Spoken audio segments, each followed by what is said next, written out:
Abra comigo aí Mateus 14, versículo 22.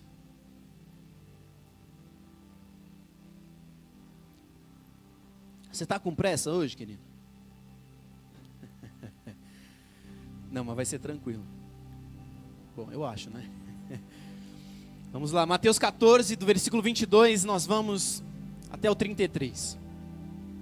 Eu quero que você preste muita atenção, porque existem algumas coisas bem interessantes nesse texto. Logo em seguida, Jesus insistiu com os seus discípulos. Quem insistiu? Jesus, tá? Então era Jesus falando com os seus discípulos. Jesus insistiu com os seus discípulos que voltassem ao barco e atravessassem até o outro lado do mar. Vamos parar aqui rapidinho. Aqui eles têm a primeira direção de Deus para eles, ou de Jesus, ou de Deus por meio de Jesus, certo? Existe uma palavra sobre eles: entrem no barco e vão para o outro lado, sim ou não? Sim, essa é uma direção, a primeira direção que eles recebem. Ou no que nós vamos tratar hoje é a única direção que eles recebem. Vamos continuar no texto. Enquanto ele despedia as multidões, depois de mandá-las para casa, Jesus subiu sozinho ao monte a fim de orar. Querido, eu quero te chamar só uma atenção aqui. Essa passagem, ela vem logo depois, isso aqui acontece logo depois da primeira multiplicação de pães e peixes. Tá? Vocês vão entender melhor por que eu estou comentando sobre isso. Jesus subiu ao monte a fim de orar. Quando anoiteceu, ele ainda estava ali sozinho. Enquanto isso, os discípulos, distantes da terra firme, lutavam contra as ondas, pois um vento forte havia se levantado. Em João 6, vai dizer que eles já remavam por cerca de 5 ou 6 quilômetros de distância. Tá, vocês vão entender melhor por que eu estou comentando isso. Versículo 25. Por volta das 3 da madrugada, Jesus foi até eles caminhando sobre as águas. Quando os discípulos o viram caminhando sobre as águas, ficaram aterrorizados. É um fantasma, gritaram, cheios de medo. Imediatamente, porém, Jesus lhes disse: não tenham medo, coragem, sou eu. Então Pedro gritou: se é realmente o Senhor, ordene que eu vá, caminhando sobre as águas até onde está. Venha, respondeu Jesus. Então Pedro desceu do barco e caminhou sobre as águas em direção a Jesus. Mas quando reparou no vento forte e nas ondas, ficou aterrorizado, começou a afundar e gritou: Senhor, salva-me! No mesmo instante, Jesus estendeu a mão e o segurou.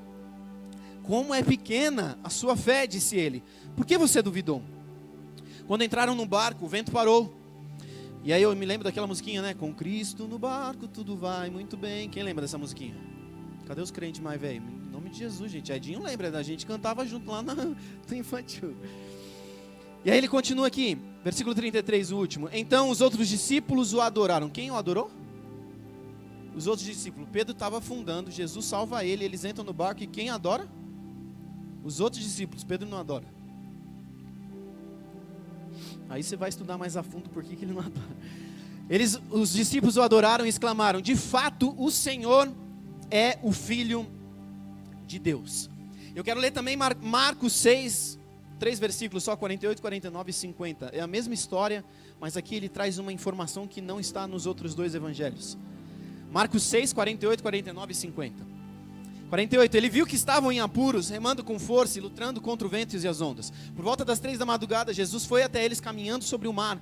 Sua intenção era passar por eles. Não sei se você já tinha reparado nisso, mas a intenção de Jesus não era entrar no barco, não era se encontrar com eles ali no meio do mar. A intenção de Jesus era passar por eles. Eu vou comentar um pouquinho mais sobre isso depois. Enquanto ele despedia... já fui para outra passagem aqui. Mas era passar por eles. Mas quando o avistaram caminhando sobre as águas, gritaram de pavor, pensando que fosse um fantasma. Ficaram todos aterrorizados ao vê-lo. Imediatamente, porém, Jesus lhes disse: não tenham medo, coragem, sou eu. Como eu já disse, a primeira coisa que nós vemos no texto é: eles recebem uma direção. Jesus chega para eles, no Mateus 14, 22, logo em seguida Jesus insistiu com seus discípulos que voltassem ao barco e atravessassem até o outro lado do mar. Primeiro, queridos, os discípulos recebem uma palavra. Primeiro eles recebem uma direção de Jesus: vá, entre no barco e vão para o outro lado. A direção era clara, sim ou não? Existia dúvida? Vá para o outro lado. Era para ir para norte, para sul, para leste ou para oeste? Para o outro lado, não interessa para que lado que era, para o outro lado. Eles estavam aqui, era para ir para lá. Você vai para o outro lado, se eu estou aqui, o meu outro lado é o quê? É o fundo ali, é a mesa de som, né? Se eu for para cá, é o outro lado? Não, então era uma coisa meio que clara, meio que óbvia. Não existia dúvida. Quando nós temos uma palavra, queridos, quando nós temos uma direção, a melhor decisão que nós podemos tomar é de não interferir nela. Não buscar uma alternativa, não caminhar parelho a ela, mas caminhar com ela. Se nós temos uma direção, faça isso. Se você tem uma direção no GPS, você faz diferente, o que acontece?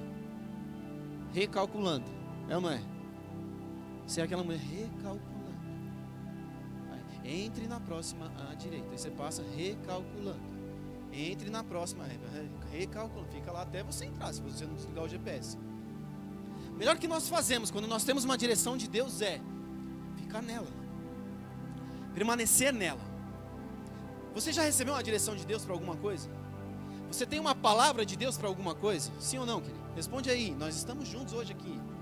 Quero ouvir a sua voz, em nome de Jesus. Eu vou lembrar vocês, queridos, eu sou carente. Eu preciso da sua ajuda, amém? Me ajuda a pregar? Amém. Você tem uma palavra de Deus? Você tem uma direção de Deus? Se Deus não te der uma nova direção, não mude de direção. Não vá para o secreto. Deus, a direção permanece. É isso. Você acha que se a direção mudasse, Deus não ia te falar? Eu imagino Deus lá no céu assim, eu não vou falar não, eu vou zoar com ele. Faz sentido? Jesus chega para eles e fala, ei, vai para o outro lado. Aí Jesus vai e passa no barco lá. Se ele quisesse que eles mudassem de direção, Jesus não ia entrar lá e falar, ei, muda de direção. A primeira questão, queridos, que eu quero que vocês entendam muito claro é, permaneça naquilo que o Senhor te disse. Se Deus não está te dando uma nova direção, não mude de direção. Se o GPS, guiado pelo Espírito, vamos cortar o E, falar Espírito em inglês, Spirit, guiado pelo Spirit, GPS, se o Spirit não está falando, converta à esquerda, converta à direita, não muda de direção. Olha só, pensa comigo, Noé. Vocês conhecem a história de Noé? Nós já falamos sobre isso aqui várias vezes. Noé recebe uma palavra. Sabe o que é interessante? Você lê lá, Gênesis, Noé recebe essa palavra, e o que acontece com essa palavra? Por 100 anos, ele fica ali em cima dessa palavra construindo a arca. Você não vê a Bíblia mencionando nenhuma vez Noé voltando lá para onde Deus falou com ele e falar, Deus, é isso mesmo? Será que eu entendi errado? Quantos aqui já não voltaram para o secreto e já não se questionaram? Deus, é isso mesmo? Será que foi isso mesmo que você falou? Sabe, eu acabei de brincar aqui, eu não consigo ver Deus assim como um bobo da corte, te zoando, tirando um sarro com a sua cara. Se Deus te deu uma direção, permaneça nela. Agora, a gente entra num ambiente assim, a gente entra num lugar que a gente fala, não, eu acho que eu compreendi errado, eu acho que não era bem isso. A gente começa a criar um monte de coisa na nossa cabeça e a gente esquece que Deus é soberano, que o universo está na palma das mãos dele. E a gente não pensa que se a gente tivesse entendido errado, ele não ia intervir. Caso se o GPS do carro que a gente liga lá, a gente agiu errado, ele intervém, por que vocês acham que Deus não ia intervir com a gente? Se a gente estivesse caminhando uma direção que não é a direção que Deus tinha para nós. Vocês estão comigo? Então permaneça na direção. Amém? Permaneça naquilo que Deus te disse. Agora, tem um segundo ponto. Mateus 14, versículo 23, olha só. Depois de mandá-los para casa, Jesus subiu sozinho ao monte a fim de orar. Sabe, uma coisa que eu queria te chamar a atenção. O melhor momento para você orar é depois de grandes experiências com Deus. Jesus estava lá, fez aquela multiplicação, eu não sei você, mas pegar 5 pães e 2 peixinhos e alimentar uma multidão, eu nunca vi isso. Alguém já viu? Sim ou não? Vamos lá, gente, me ajuda aí. Não. Jesus faz isso. Ele ora, abençoa lá, os discípulos começam a repartir. À medida que reparte, os negócios se multiplicam. O primeiro McFish na história da humanidade, né? Pão e peixe. E logo depois que acontece isso, ele dispersa os discípulos e ele sobe para o monte para orar. Sabe, talvez hoje você esteja tendo uma grande experiência com Deus. Sabe qual é o melhor momento de você parar e orar? Assim que você chegar na sua casa. Porque a gente tem o costume, né? Vive uma grande experiência. Tô cheio. Aí você fica 3 meses sem orar. 3 meses e meio sem buscar a presença de Deus. Sem ler a Bíblia, sem orar. O melhor momento que nós temos para oração, queridos, é logo depois de uma grande experiência com Deus. Diante de grandes feitos de Deus, por meio de você, não é hora de descansar. É o melhor momento para você orar. Eu já ouvi de pessoas, Ti, cuidado. Essa sua busca assim está se tornando meio que religiosidade, sabe? Você está ficando meio religioso. E eu confesso, queridos, que eu me questionei a esse respeito. Eu parei para pensar e falei, Deus, será que eu estou ficando religioso? Religioso igual os fariseus, saduceus, sabe? Aquela coisa ruim. E eu cheguei à conclusão, queridos, que não. Sabe por quê? Existe diferença de você ser disciplinado e de você ser religioso. Disciplina é uma coisa, religiosidade é outra. Jesus aqui, nessa experiência, ele foi religioso? Não, acabei de multiplicar, eu preciso mostrar que para todos que eu sou o santo. Eu vou subir para orar. Foi isso que ele fez? Não, ele dispersa a galera, a multidão. Ele chega nos discípulos e fala, dá linha. E ele vai e sobe sozinho. Nós precisamos compreender, queridos, que oração não é uma mera... deu ruim, o corona atacou, avançou, eu vou orar. Amém, ora nesse momento, mas não ora só nesse momento. Olha o exemplo de Jesus para nós. Jesus multiplica os pães. Tem uma das maiores experiências que nós poderemos ver na história da terra, da humanidade. E ele imediatamente sai dali, ele só para orar. Se esse exemplo não serve para nós de nada, então melhor a gente já encerrar por aqui a mensagem. Qual foi a última vez que você parou para orar? Qual foi a última vez que você parou para buscar ao Senhor mesmo, de fato, com vontade? A disciplina diária, querido, das disciplinas espirituais. Nossa, Tiago, quanta disciplina numa frase só, né? A disciplina diária, a rotina diária de nós exercermos ou praticarmos as disciplinas espirituais. Quais são as disciplinas espirituais? Jejum, oração, leitura da palavra, são as 3 básicas do cristão. Isso é o beabá, amém? Nossa, só o Felipe está comigo. Vocês estão dormindo, gente? Vocês estão cansados? A máscara está abafando, amém? Boa essa desculpa. Vamos lá, mascarados, me ajudem aí. A disciplina das disciplinas espirituais, queridos, não é algo religioso, no sentido de uma vã repetição. Elas são, na verdade, uma intenção de nós mergulharmos mais profundo em Deus. Você tem intenção de mais de Deus? Existe uma intenção no seu coração, existe um vazio, eu acabei de orar aqui, né? Um vazio dentro de nós. Como é que esse vazio é suprido? Por Deus. Mas como é que Deus enche esse vazio? Quando Ele quer? Quando você busca. Nós precisamos buscar jejum, oração, leitura da Bíblia, queridos. Isso é o beabá do cristão. Isso é a parte primordial que determinará o quão profundo você estará em Deus, o quão íntimo você será de Deus. Ore como se tudo dependesse de Deus e trabalhe como se tudo dependesse de você. Presta atenção, a palavra te condiciona. Os discípulos tinham uma palavra, mas o esforço te mantém na palavra. Esses dias a gente estava na célula online e eu falei algo lá para o pessoal. O contrário de graça não é esforço, o contrário de graça é mérito. Graça e esforço andam juntos. Olha só, eu acabei de falar de Noé. Noé recebe uma palavra, ele recebe uma direção de Deus, sim ou não? Sim. Vai lá, faz a arca, faz aquele caixotão lá, né, aquele negócio. Mas para construir a arca, o que Noé precisava fazer? Precisava ter esforço. Se ele sentasse, deitasse eternamente em berço esplêndido, o que aconteceria?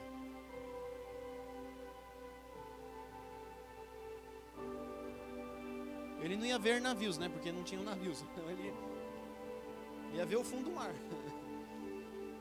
A palavra te condiciona, mas o esforço te mantém. A palavra vai dizer que o reino é tomado por esforço. Ah, Tiago, mas nós temos a graça. Como eu disse, a graça é o contrário de mérito. Não é porque nós merecemos. Isso não significa que nós não devemos nos esforçar.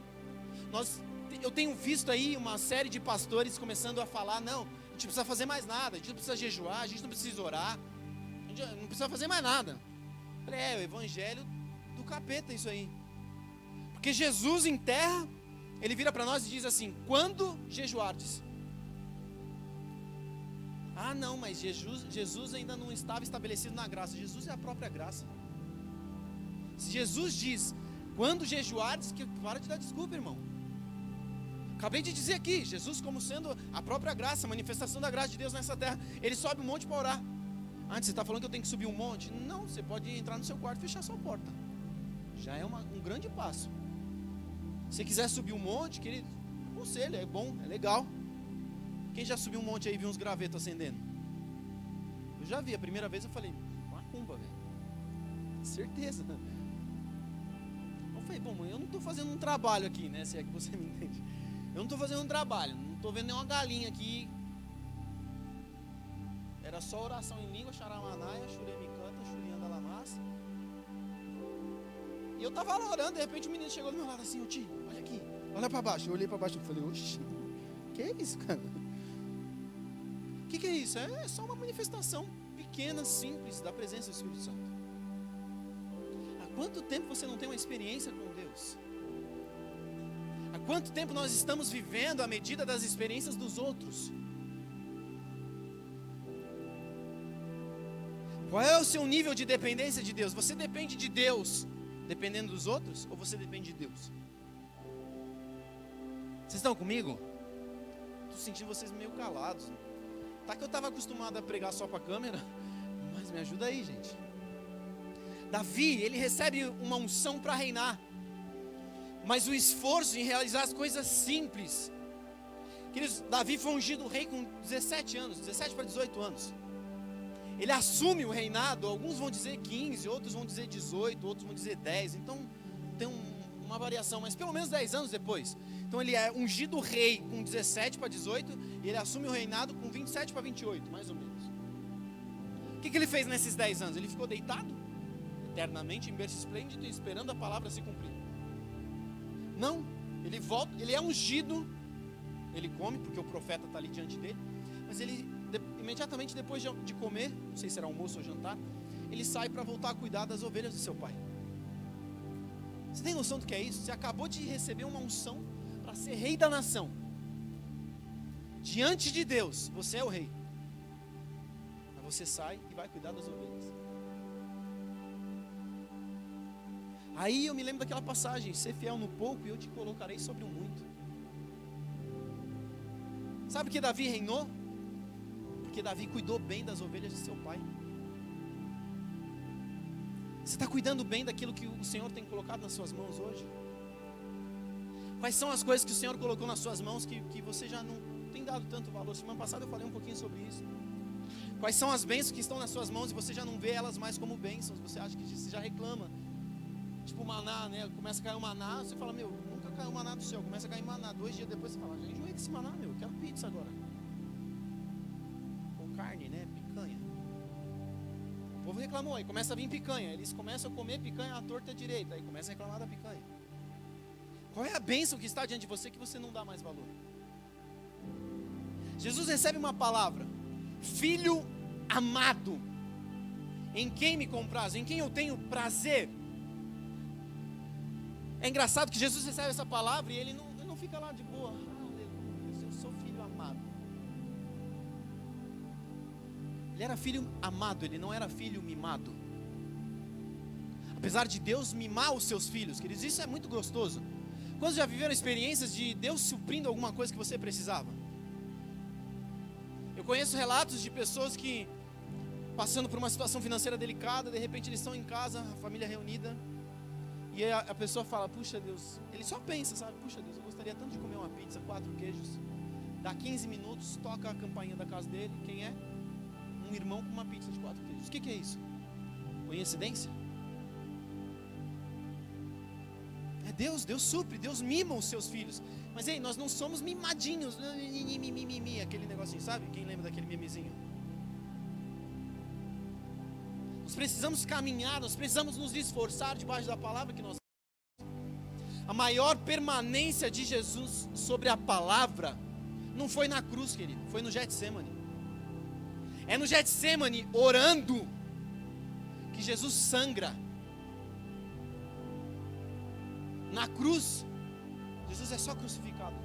A maior renúncia de Jesus, o maior esforço de Jesus foi no Getsemane, não foi na cruz. É no Getsemane que Jesus vira para Deus e fala: ei, seja feito conforme o Senhor quer e não conforme eu quero. Na cruz só estava se consumando o que ele havia feito já no Getsemane. Qual foi a última vez que você entrou no secreto e falou: Deus, eu renuncio isso? E aí você sai para o público só para viver aquilo que você já renunciou. Vocês estão comigo, querido? A palavra, ela não te isenta da tempestade. Mateus 14, 24 diz assim: enquanto isso, os discípulos distantes de terra lutavam contra as ondas, pois um vento forte havia se levantado. Às vezes a gente diz: é o capeta, a Bíblia mencionou o capeta aqui? A Bíblia mencionou o Covid aqui? Não, às vezes não tem nada a ver com o inferno. Isso é uma tempestade que se levantou, natural, corriqueira da vida de todo mundo. Aliás, essa é uma promessa que nós recebemos na palavra, né? Jesus disse: no mundo tereis aflições. Eu nunca vi ninguém orando: dá minha aflição hoje, aleluia. Mas nós temos, recebemos e viveremos aflições até o fim dos nossos dias. O que eu quero dizer é, eles tinham uma palavra, queridos, tinham ou não tinham? Eles tinham uma palavra aí: entra no barco e vai para o outro lado. É um percurso que seria um percurso rápido. No meio desse percurso, tempestade. Pô, mas a gente está debaixo da palavra de Deus. Ei, quem disse que porque você tem uma palavra você não vai viver a tempestade? A tempestade é só uma provação para ver se você vai permanecer na palavra ou se você vai arrumar um atalho. Sabe, eu já vi histórias de homens que... Homem mesmo, masculino, tá? Não vou falar de gênero não, mas o homem está lá no carro dirigindo, o GPS diz assim: converta à direita. Aí ele fala: não, meu, esse caminho é mais longo. Aí ele vai reto. Então ali na frente eu pego aqui o negócio aí. O que acontece? Percurso de 15 minutos, 3 horas e meia. Teimosia. Que é isso? Eu sei, eu consigo, eu faço.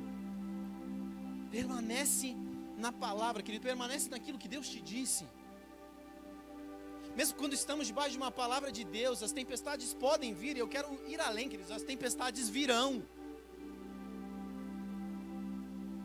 Nós precisamos compreender que na tempestade o Senhor está, e às vezes a tempestade é Ele mesmo. Você está aí? Salmo 138, versículo 8 diz assim: o Senhor cumprirá os seus planos para a minha vida, pois o teu amor, ó Senhor, dura para sempre. Não me abandones, pois tu me fizeste. Que isso? É Davi declarando: ei, eu continuo crendo naquilo que o Senhor declarou. Essa passagem aqui, alguns dizem que Davi já estava velho, já no fim da sua vida. Velho não, né? Vamos falar bonito, com a idade avançada. No fim da sua vida, mas ei, cara, você tem noção do que é isso? Davi com, sei lá, uns 80 anos, continuar declarando: eu continuo acreditando na sua palavra. Esse era um homem segundo o coração de Deus. Porque ele não saía da palavra. Ele permanecia firme naquilo que o Senhor tinha declarado sobre ele. O que foi que Deus declarou sobre você? Que você já desistiu, você já abriu mão, você já abdicou, você já acho que não vai rolar. Querido, abre-se um parênteses aqui. Aquilo que o Senhor declarou, tá? Não o que homens declararam sobre você. Hoje, ontem à noite, a Rê estava ouvindo um vídeo lá de um casal testemunhando do porquê eles não têm filhos. E não é porque eles não quiseram, mas porque simplesmente não aconteceu. Eles fizeram inúmeros tratamentos, eles não têm nada, os médicos não chegam a nenhuma conclusão. Mas sabe o que é interessante dessa história? É que eles receberam inúmeras palavras de Deus, de que o filho viria em tal data, seria de tal sexo, e não aconteceu. Sabe por quê? Muitas vezes nós caminhamos debaixo de uma palavra que não é de Deus, mas é só de homens. Eu quero te dizer, as palavras dos homens, abre mão. Abre mão, amém? Nossa, gente, me ajuda aí. As palavras de Deus, abraça, agarra, se mantenha firme nela. Mas aquilo que os homens estão declarando para você, se Deus não confirmar no seu coração, aí fala, não dá nada. Sabe, se eu fosse viver todas as palavras que eu recebi na minha adolescência a respeito de casamento, eu estava tipo Sansão. 792 mulheres. Que misericórdia, não vai casar com essa, não vai casar com aquela, não vai casar com aquela outra. Eu olhava assim, não gosto dela.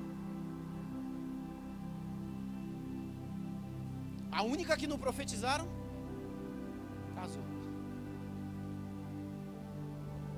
E eu não tenho dúvidas de que essa era a mulher de Deus para mim. Não sei se ela acha que eu sou o homem de Deus que Deus queria, né? Mas que...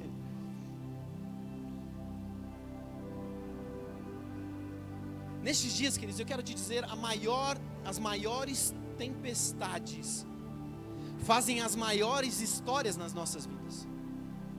No passado, recente aqui pregando, eu falei já sobre isso. Por que nós vivemos dias bons? Por quê? Porque tem os dias maus.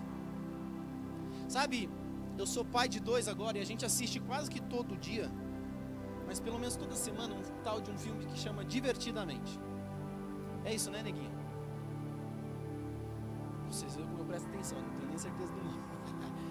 Mas esses dias eu estava conversando com a Rei, eu já tinha visto até uma reportagem sobre isso, porque tem 4 ou 5 personagens lá que estão na mente de uma menina, que são as emoções dela.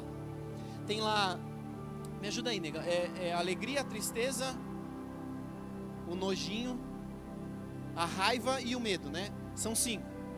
A raiva é vermelha, o medo é roxinho, a tristeza é azul e a alegria, ela é amarela. Mas se você olhar para a alegria, ela tem um cabelo azul, que é o azul da tristeza. Ela tem a roupinha amarela, que é o amarelo é a verde do nojinho. Ela tem alguma coisa vermelha, que é o da raiva. Por que ela tem tudo isso? E o filme roda em cima disso, e chega lá no final, a alegria, ela está expulsando, o tempo inteiro ela está fugindo, não tristeza, não tristeza, não tristeza. Mas ela chega no final do filme, ela entende, ela fala, só tem alegria porque houve tristeza. Só existe bonança, só existe vitória porque houve guerra. Por que a gente está lá? Num jogo lá, Corinthians e Palmeiras. A gente está lá torcendo e tal, só tem gol por quê? Porque está tendo um jogo, porque está tendo um combate. Aí um dos times vence, aí você fica feliz. Mas para que haja vitória, é preciso que haja derrota do outro lado. As maiores histórias, queridos, nós só teremos nas maiores tempestades. Ou as maiores tempestades nos proporcionam as maiores histórias. Eu tenho certeza que você vai se lembrar com precisão de detalhes alguns dias de grande tempestade na sua vida. É ou não é verdade? Puxa, aquilo me matou, me marcou, Agora, as grandes alegrias, você lembra com a mesma precisão de detalhes? Sim ou não? Alguns sim? Eu acredito que não. Você lembra com alguns detalhes, mas a precisão de detalhes nos dias ruins. Eu falei aqui semana passada de uma das primeiras experiências que eu tive com Deus, onde Deus se revela a mim como um pai. Cara, eu lembro precisão de detalhes. Por quê? Porque aquilo foi um dia ruim para mim. Agora, eu tive outros dias bons que eu tive boas experiências com Deus. Pergunta se eu lembro. Eu lembro que naquele dia, a gente cantou lá na igreja, na época era em Congonhas. Nós cantamos uma musiquinha acelerada lá. Enquanto aquela música acelerada tocava, eu só chorava. Eu lembro de eu batendo palma. Menino de 16 anos sofrendo por causa de um amor não correspondido. De uma paixonite não correspondida. Mas eu lembro com precisão de detalhes. Olha o outro me zoando. Por isso que eu sou carente. Tá amarrado, irmão. Deus me curou disso. Mas eu tive outras experiências. Eu lembro de uma experiência que nós tivemos na Araguaia, quando a igreja era lá.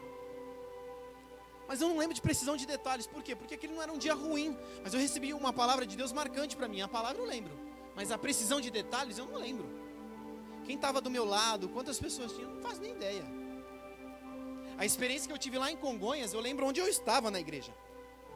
Eu lembro as pessoas que vieram me abraçar, declarando todas elas, uma após outra. Esse é um abraço de um pai para com um filho.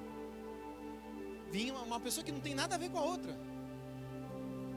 A precisão de detalhes, as experiências que nós temos nos dias ruins, queridos, são aquelas que mais marcam a gente, que mais geram profundidade nas nossas vidas.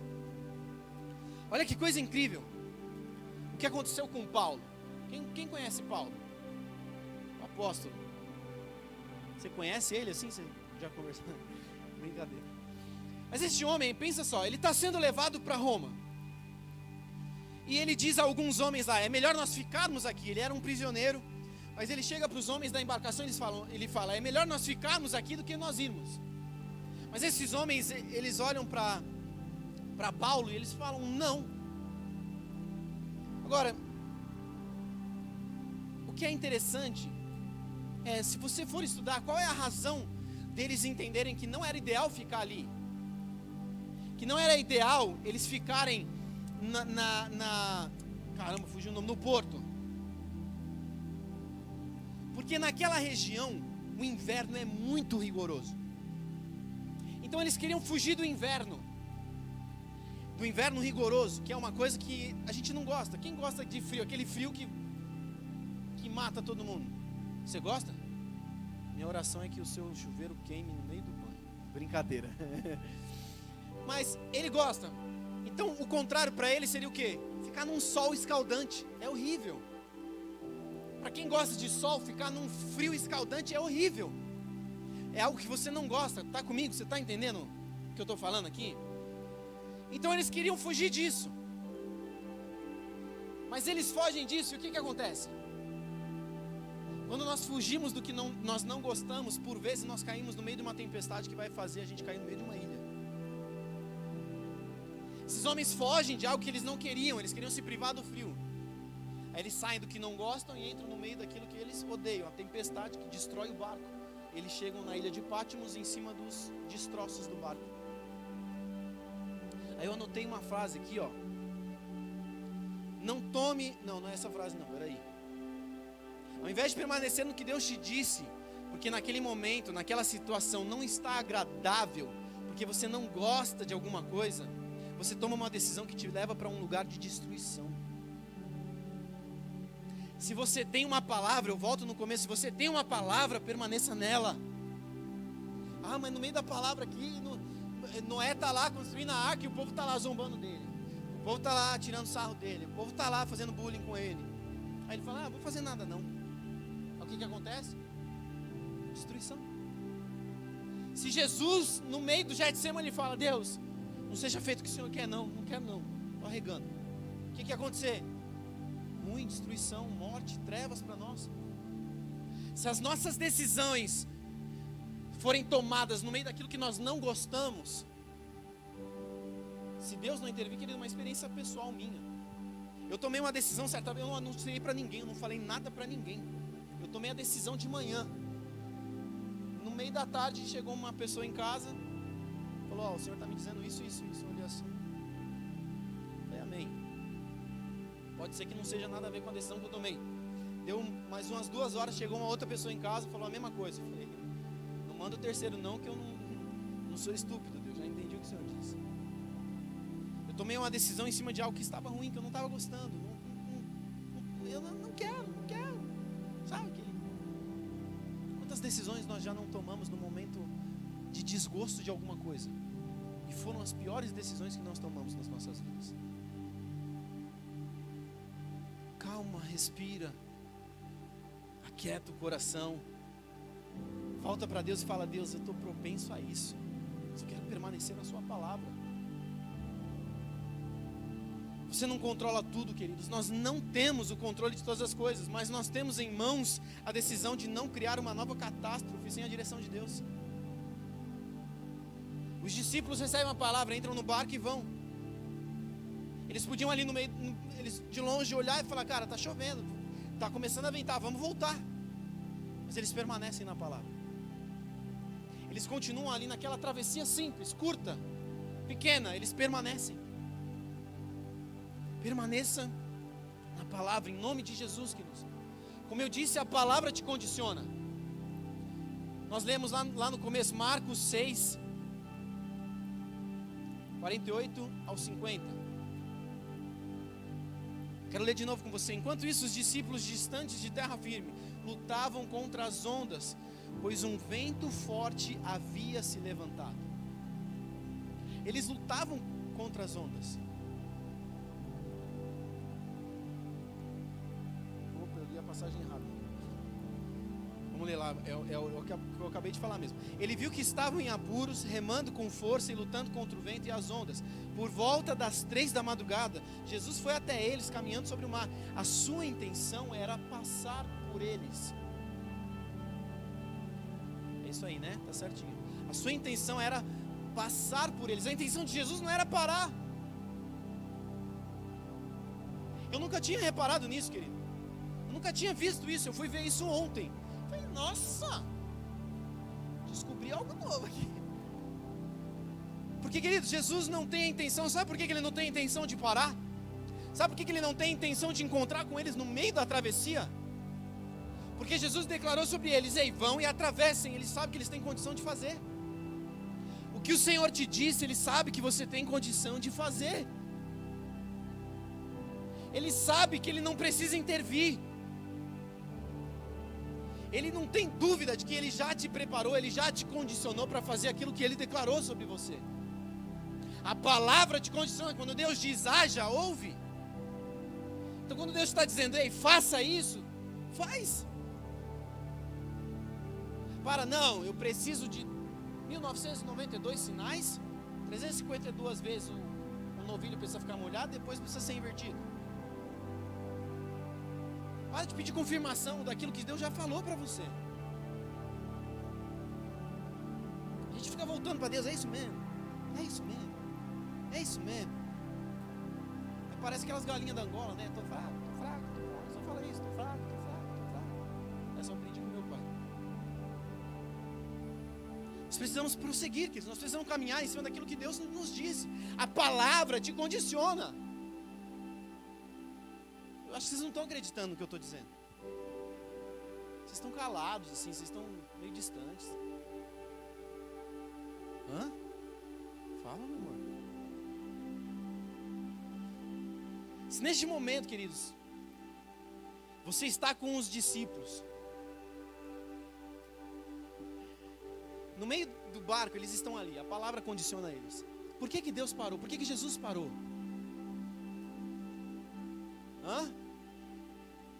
Vamos lá, a gente lê o texto. O que acontece? Jesus se aproxima e eles olham e falam o quê? Fantasma! Pensa, 12 marmanjos gritando fino. Por que Jesus intervém? Jesus só intervém porque nós clamamos por socorro. Jesus só volta para o barco ali, ou Jesus só vai para o barco, porque até então ele não tinha entrado no barco. Ele só vai até o barco porque os discípulos se perderam. Eles perdem de foco, eles perdem de vista aquilo que Jesus tinha dito para eles: vão até o outro lado. E aí Jesus diz para eles: não tenham medo, coragem, sou eu. Aí Jesus entra no barco e o que acontece? A tempestade para, o vento para, as ondas param. Porque quando nós temos a palavra nos condiciona. O Senhor está conosco quando nós temos uma palavra. Se você se perde, clame a Ele: ei, Deus, me ajuda, me socorre, eu estou perdido. Mas permaneça naquilo. Sabe, Deus está nos dizendo nesse momento que eles não tenham medo, coragem. Sou eu quem? O eu sou. Ah, o coronga. Não tenham medo, coragem. Ah, as minhas finanças estão ruins, coragem. Não tenham medo. Ah, o meu trabalho eu vou perder, coragem. Não tenha medo. Ah, tem muita gente no culto, coragem. Não tenha medo. Ah, tem pouca gente no culto, coragem. Não tenha medo. São muitos coragem. Não tenha medo.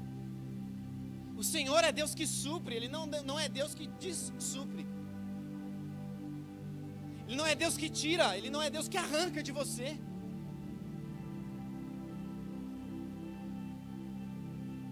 Uma direção, queridos, dentro da direção é a única coisa que pode mudar a sua direção. É muita direção, eu vou repetir a frase. Uma direção dentro da direção é a única coisa que pode mudar a sua direção. O que acontece? Mateus 14, 28 ao 29. Então Pedro gritou: se é realmente o Senhor, ordene que eu vá.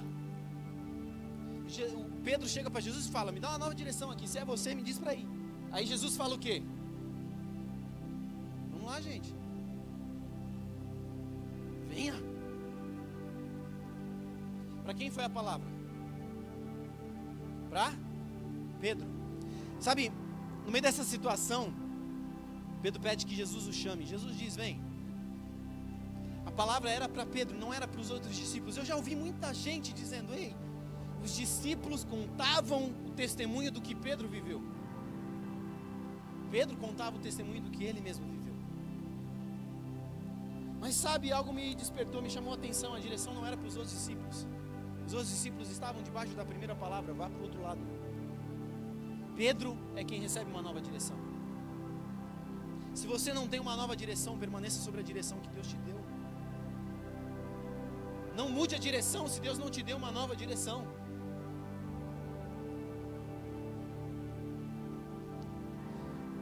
Eles tinham uma palavra, eles tinham uma direção de Deus em Jesus, que era: atravessem para o outro lado.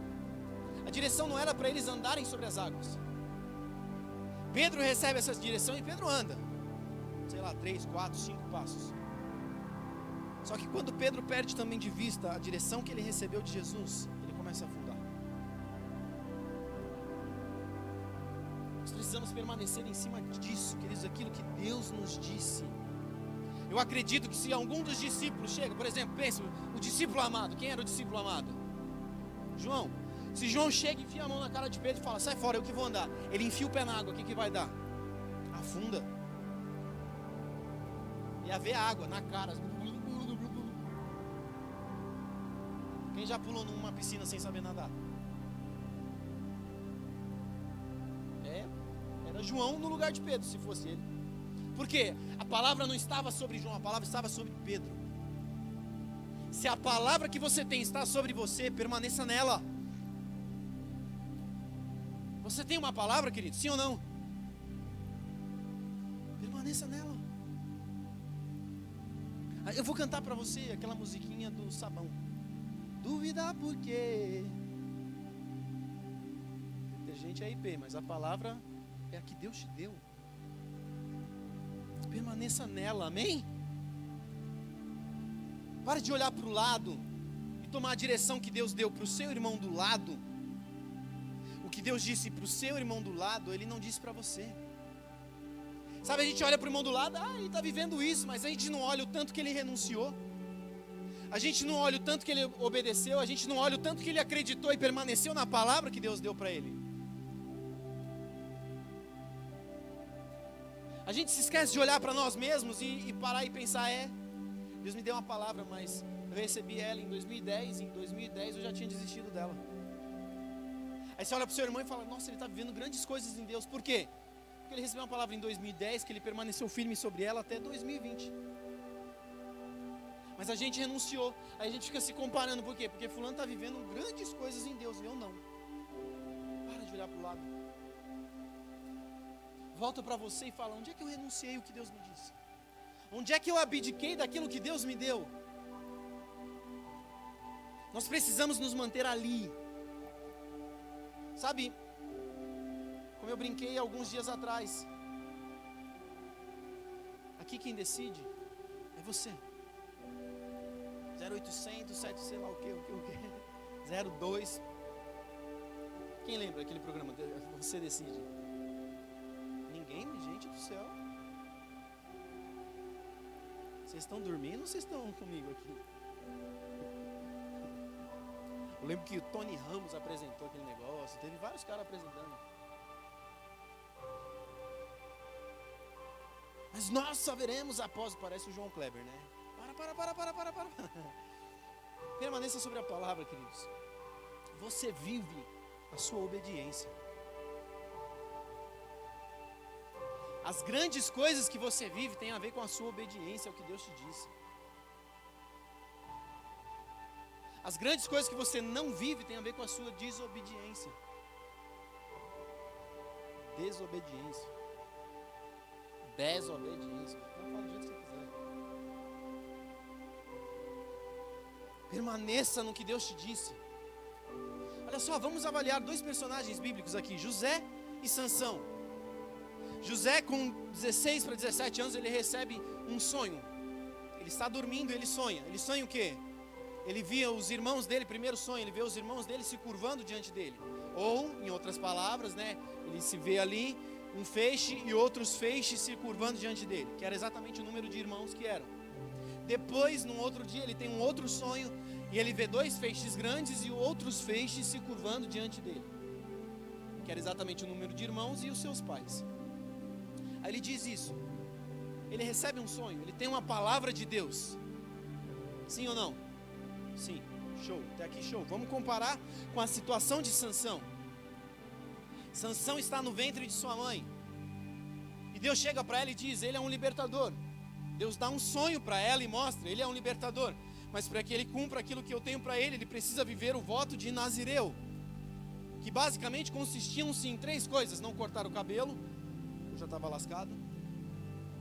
Consistia em não tocar em cadáver, nem de animal nem de humanos.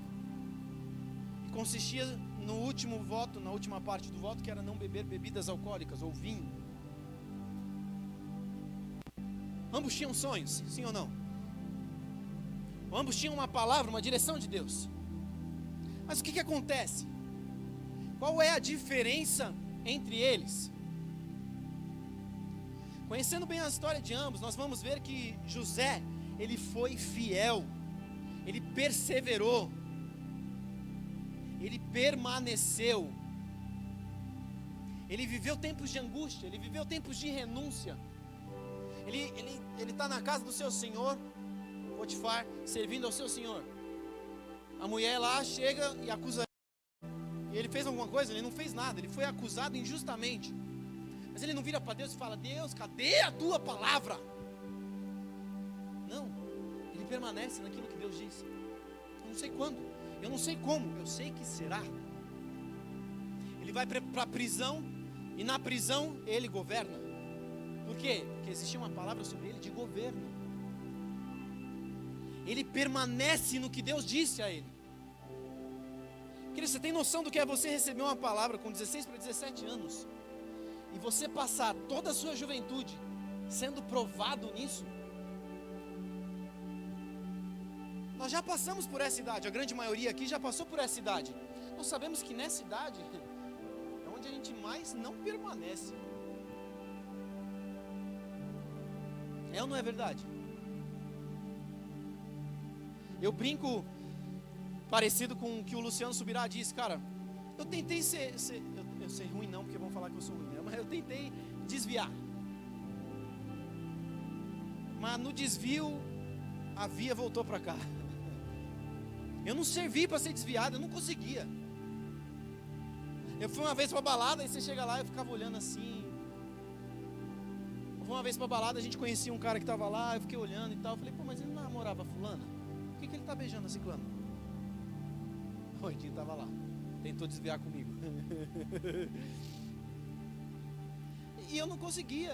Aí, não, vamos dançar. Eu falei, não gosto, eu sou duro. Se eu for tentar me mexer, eu vou parecer aqueles bonecos de posto, sabe? feio para esse negócio lá para cima. Eu não prestei para aquilo. Não, vamos beber. Aí, uma vez eu fui tentar beber, eu bebi 8 latinhas de cerveja. O que aconteceu? Me deu sono. Eu não fiquei bêbado. Não presta, não quero, não dá.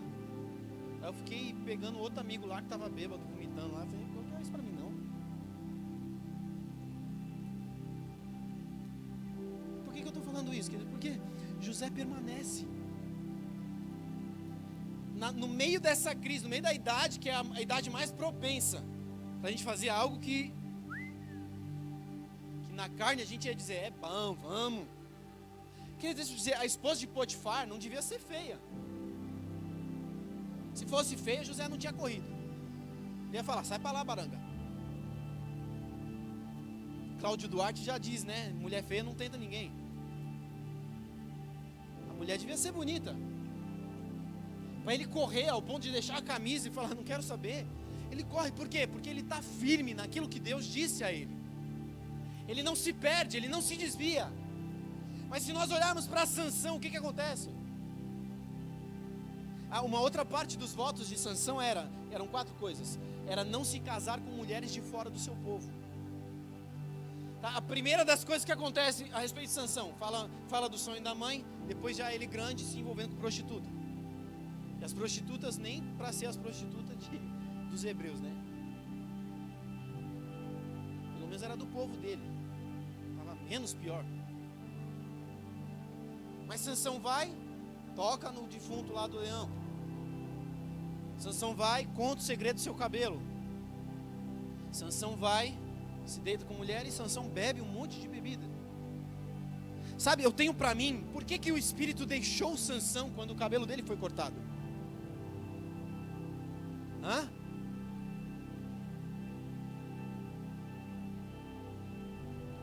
Sansão, o Espírito Santo só deixou Sansão naquele momento porque Sansão já havia descumprido as outras partes do voto. Se Sansão, por exemplo, não tivesse bebido, não tivesse tocado em defunto, em cadáver de nada, nem de homem nem de animal, se Sansão não tivesse, eu falei bebido, né? Não tivesse bebido nem tocado em cadáver, nem tivesse se deitado com outras mulheres de outras nações, e ali o cabelo dele tivesse sido cortado, eu acredito, isso não está na Bíblia, tá? Mas eu acredito que o Espírito Santo não teria saído dele. A questão é, ele quebrou todos os princípios. Ele não permaneceu no que Deus havia dito a ele. Olha a diferença entre 2 homens que foram homens de Deus. Como é que José termina a sua vida? Governando no Egito, acima dele só tinha o faraó, mas o faraó tomava uma decisão assim, José, o que eu faço? Isso, tá, beleza, isso. Quem já viu aquele memezinho assim? Nós queremos os homens casados, né? Nós queremos ser independentes. Ou nós queremos ter decisão própria. Aí aparece alguém do outro lado e pergunta, mas que decisão vocês querem tomar? Ou quando vocês querem tomar essa decisão? Aí os homens casados viram para a mulher e falam, quando? Aí a mulher fala, agora. Aí eles respondem, agora. Era tipo isso. O faraó governava, mas ele só governava debaixo da direção de José. José era quem governava. Por quê? Porque ele permaneceu fiel. E como é que Sansão termina? Um palhaço de circo. Ele foi levado para uma festa para alegrar os filisteus. Mas ele, naquele último momento, ele pede, o Espírito Santo vem, ele recupera as forças, ele empurra lá as colunas e tudo vem abaixo, e ele mata mais filisteus do que em todo o restante da sua vida. Show, isso é bom? Isso era parte do propósito dele, mas aí, você acha que Deus sonhou isso para ele? Terminar como um palhaço de circo? Não foi esse o sonho que Deus teve para ele. Nós precisamos permanecer na palavra. Você está aí? Eu tô finalizando já. Eu quero chamar a Rê, minha irmã está aí? Subiu? Está lá em cima, né?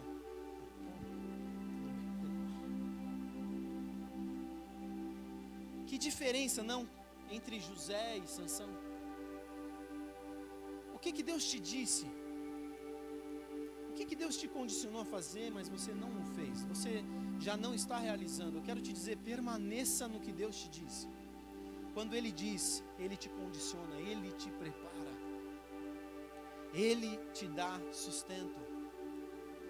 Quero que você se coloque de pé no seu lugar.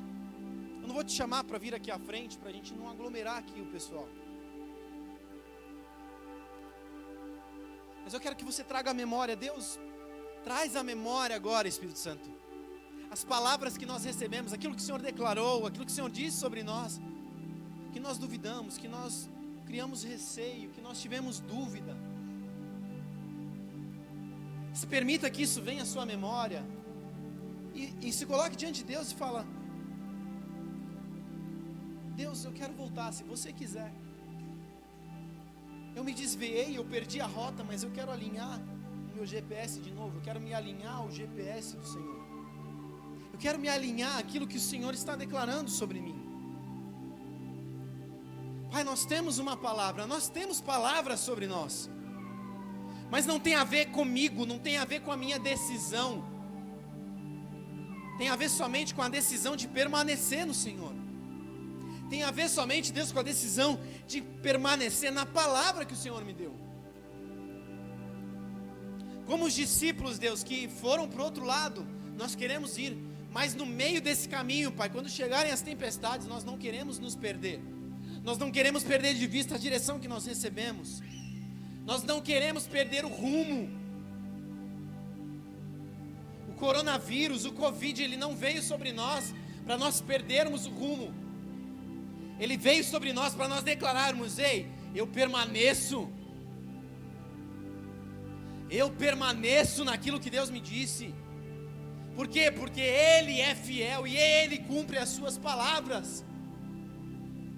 Nós seguimos confiando no Senhor, Deus. Nós seguimos confiantes de que o Senhor está nos dando direção individual.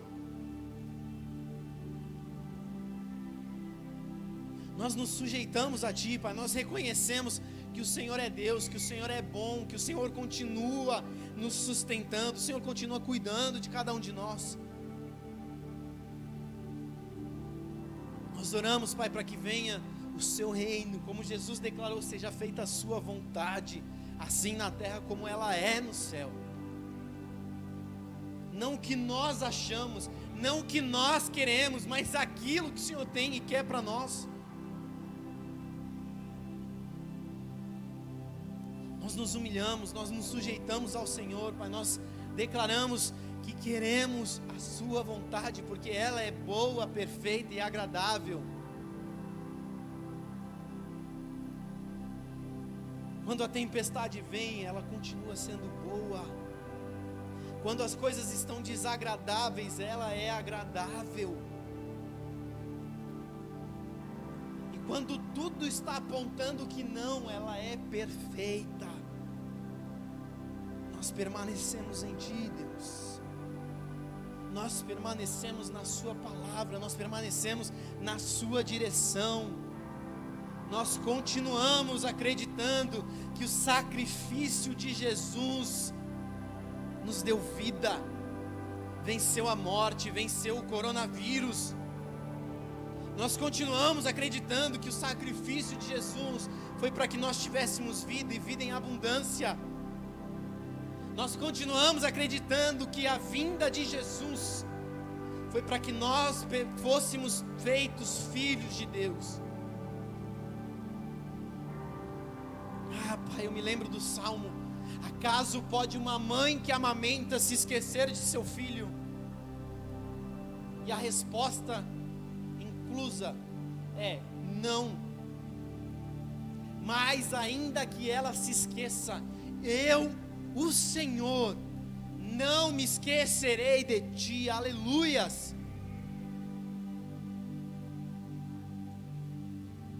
Obrigado, Deus, pelo Seu amor incondicional. Obrigado, Deus, pelo Seu suporte, pelo Seu cuidado. Obrigado, Deus, porque o Senhor continua sendo bom. Nós Te exaltamos, Deus. Nós glorificamos o Seu nome. Nós reconhecemos que Tu és soberano. Nós não temos dúvidas de que no céu o coronavírus não chega. Por isso não existe pânico no céu. porque o coronavírus está sujeito ao Senhor e não o Senhor ao coronavírus. Aleluias. Obrigado, Deus. Obrigado por esse tempo, obrigado por esse culto que nós vivemos hoje, por essa retomada nos cultos presenciais. As portas do inferno, o avanço do coronavírus não resistirá à igreja. Nós nos levantamos, nós avançamos contra o coronavírus, contra a investida sobre a humanidade desse vírus. Nós nos levantamos na autoridade no nome de Jesus, e por isso essas portas não prevalecem contra a igreja. Em nome de Jesus, Pai, nós oramos. Leva-nos em paz, em tranquilidade, em segurança aos nossos lares, Deus. Em nome de Jesus, nós oramos. Amém e amém, Deus. Aleluias. Aleluias. Que Deus te abençoe, querido.